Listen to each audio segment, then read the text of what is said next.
धुळे जिल्ह्यातील शिंदखेड तालुक्यातील होळ गावाजवळ रात्रीच्या वेळी झालेल्या भीषण अपघातात 4 जणांचा मृत्यू झाल्याची धक्कादायक घटना घडली आहे। शिंदखेड तालुक्यातील काही भाविक हे नरडाणा येथील भागवत कथा ऐकण्यासाठी गेले असताना भागवत कथा संपल्यानंतर आपल्या घरी परत जात असताना रात्रीच्या वेळी समोरून भरधाव वेगाने आलेल्या पिकअप वाहनाने इको गाडीला जोरदार धडक दिल्याने या भीषण अपघात झाला आहे। या अपघातात 4 चाकी वाहनांमधील 4 जणांचा जागीच मृत्यू झाल्याची धक्कादायक घटना समोर आली आहे। रात्री 12:30-1 वाजता या ठिकाणी खूप मोठी घटना घडली। घटना घडत असताना त्या ठिकाणी खूप मोठा आवाज झाला आणि आवाज झाल्यानंतर या ठिकाणी शेतामध्ये राहणारे जे काही आदिवासी लोक असतात त्या लोकांनी आम्हाला त्या ठिकाणी सांगितल्यानंतर त्यावेळी आम्ही या ठिकाणी आलो त्यावेळेस अत्यंत जेव्हा चित्र बघितलं अत्यंत भयानक चित्र होतं आणि या ठिकाणी मग त्या ठिकाणी मदत कार्य करण्यासाठी कुठल्याही प्रकारच्या वाहनाला हात वगैरे देऊन आम्ही त्या ठिकाणी मदत कार्य केलं।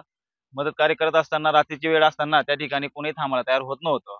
पण तसंच आम्ही गावातल्या काही लोकांना फोन केला, होळ गावातले सरपंच असतील त्यांना फोन करून तहसीलचे लोक असतील त्यानंतर त्यांना इथं बोलवलं आणि त्यांची माहिती काढली।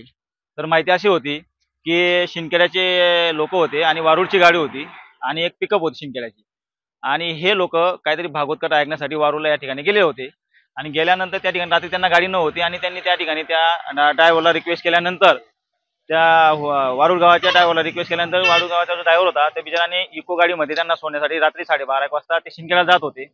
पण पिकअपवाला त्या ठिकाणी शिंदखेड्याकडे येत होता पण तो अत्यंत मद्यप्राशन केलेलं होतं त्यांनी अत्यंत म्हणजे खूप मोठा याच्यामध्ये पिलेला होता आणि पित असताना असल्यामुळे त्यांनी खूप मोठी जोराची धडक दिली आणि धडक दिल्यानंतर त्या ठिकाणी ऑन दी स्पॉट आम्ही ज्यावेळेस आलो या ठिकाणी तर त्यावेळेस 4 मृतदेह बाहेर काढण्याचा आम्ही प्रयत्न केला।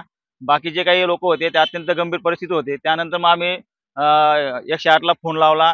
108 नरडाण्याची ॲम्ब्युलन्स आली, परत शिंदखेड्याची ॲम्ब्युलन्स आली, त्यांच्या गाडीमध्ये टाकून त्या लोकांच्या आम्ही त्या ठिकाणी पुढे त्यांना रुग्णालयात हलवण्यात आलं।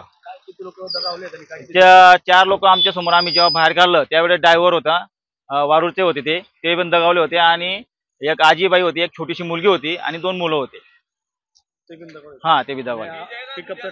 पिकअपच्या ड्रायव्हरला ज्यावेळी आम्ही बाहेर काढलं त्यावेळेस अत्यंत म्हणजे मद्यप्राशनच्या अवस्थेमध्ये होता, पूर्ण दारू पिलेला होता।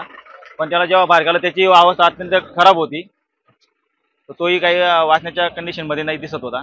पण आम्ही जेवढा प्रयत्न केला तेवढा प्रयत्न करण्याचा काम आम्ही त्या ठिकाणी केला।